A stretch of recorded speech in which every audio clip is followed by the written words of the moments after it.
কাঁচা আমের ঝুরি আচার খেতে কিন্তু অসম্ভব মজা।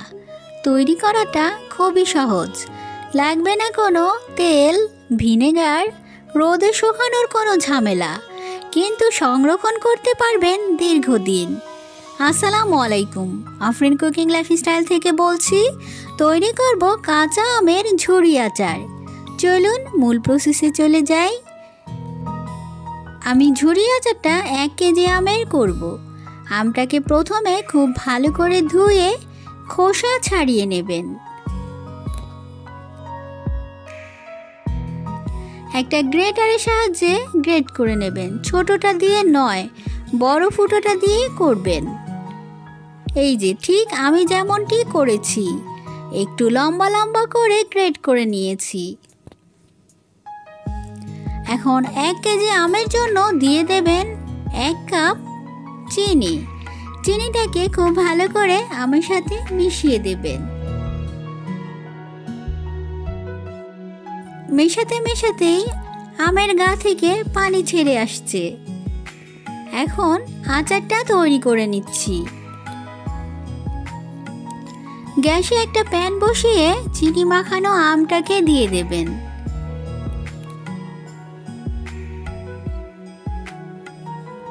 গ্যাসের ফ্লেমকে মিডিয়াম করে দেবেন আর আমটাকে নাড়াচাড়া করতে থাকবেন।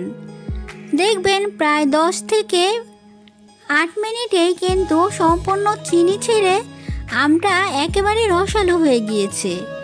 এখন দিয়ে দেবেন মরিচের গুঁড়ো 1/2 চা চামচ, হলুদের গুঁড়ো 1/2 চা চামচ, বিট নুন 1/2 চা চামচ, সাদা নুন 1/2 চা চামচ।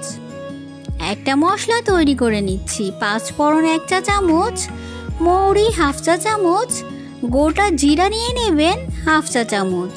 এইসব মশলাটাকে একটু ভেজে গুঁড়ো করে নেবেন। এতে কিন্তু দারুণ ফ্লেভার আসবে আপনার ঝুরি আচারে।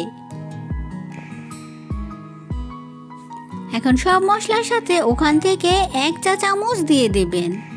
গ্যাসের ফ্লেম কিন্তু বরাবরই মিডিয়াম রাখতে হবে। এখন খুব ভালো করে আলতো হাতে নেড়ে চেড়ে রান্না করবেন। প্রায় 8 থেকে 10 মিনিটেই দেখবেন চিনিটা আমের গায়ে লেগে আসছে আর ঘন হয়ে আসছে। একটা আমও কিন্তু ভেঙে যায়নি। আপনারা তৈরি করেই দেখবেন আমগুলো কিন্তু একটুও ভেঙে যাবে না। এখন কিন্তু তৈরি আমার আচার। ঠান্ডা হলে কিন্তু এটা একেবারে ঝরঝরে হয়ে যাবে, চিনিগুলো একেবারে শুকিয়ে যাবে। কিছুটা চিলি ফ্লেক্স দিয়ে সাজিয়ে দিলাম।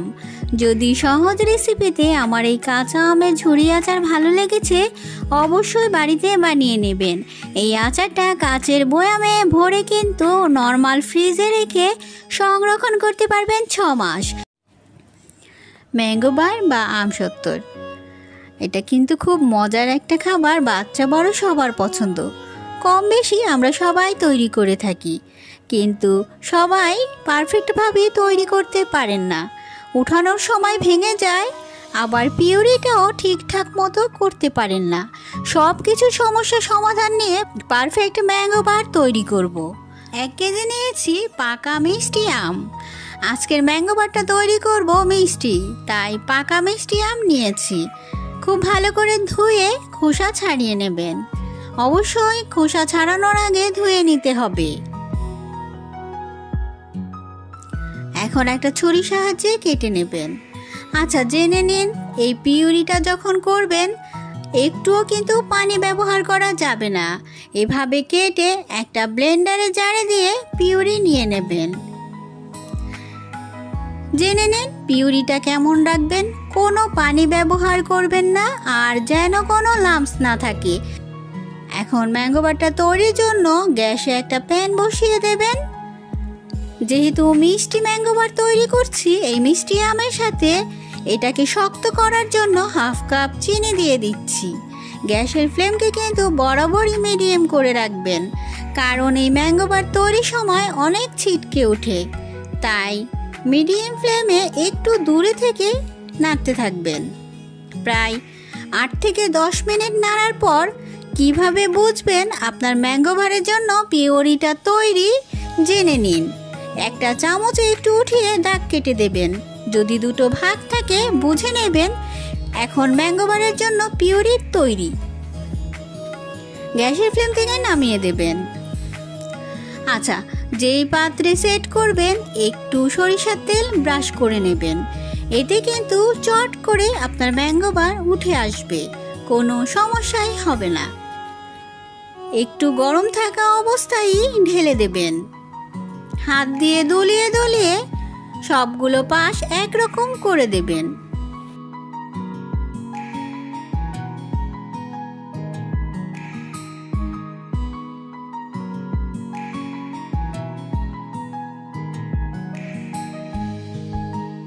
এখন বাকি থাকা পিউরিটা আমি আরেকটা থালিতে ঢেলে দিচ্ছি। আচ্ছা, এখন জেনে নিন এই ম্যাঙ্গো বারটা কিভাবে শুকাবেন। চাইলে রোদে দিয়ে দিতে পারেন, আবার রোদের ব্যবস্থা না থাকলে গ্যাসের চুলার নিচে দিয়ে দিতে পারেন। যদি রোদে দেন তাহলে কিন্তু 2-3 ঘন্টাই শুকিয়ে যাবে, আর যদি চুলার নিচে দেন ওভারনাইট রেখে দেবেন। যদি ছাদে বা বারান্দায় দেন অবশ্যই একটা জালি দিয়ে ঢেকে দেবেন। ফিরে এলাম প্রায় 3 ঘন্টা পর। আমার এটা কিন্তু 3 ঘন্টায় সম্পূর্ণ শুকে গিয়েছে। দেখুন, হাত দিয়ে ধরেছি, একটু হাতে লেগে যাচ্ছে না। তখনই বুঝে যাবেন আপনার ম্যাঙ্গো বারটা কিন্তু তৈরি। এখন দেখুন, একটু হাত দিয়ে উঁচু করলেই কিন্তু চলে আসবে, কারণ আপনি কিন্তু এই থালিতে তেল ব্রাশ করেছিলেন, তাই খুব সহজেই উঠে এসেছে। আর পিউরিটা মসৃণ হওয়ার কারণে একটুও কিন্তু ফেটে যায়নি। এখন পছন্দ মতো কেটে নেবেন। আমি কিন্তু আমার পছন্দ মতো কেটে নিচ্ছি। যদি সহজ রেসিপিতে আমার এই মজাদার ম্যাঙ্গো বার আপনাদের ভালো লেগেছে অবশ্যই বাড়িতে বানিয়ে নেবেন। ভিডিও ভালো লাগলে একটা লাইক দিয়ে দেবেন। চ্যানেলে নতুন হলে চাইলে সাবস্ক্রাইব করে পাশে থেকে যেতে পারেন। সবার সুস্বাস্থ্য কামনা করে আজকে এখানেই বিদায় নিচ্ছি। সবাই খুব ভালো থাকবেন। আল্লাহ হাফিজ।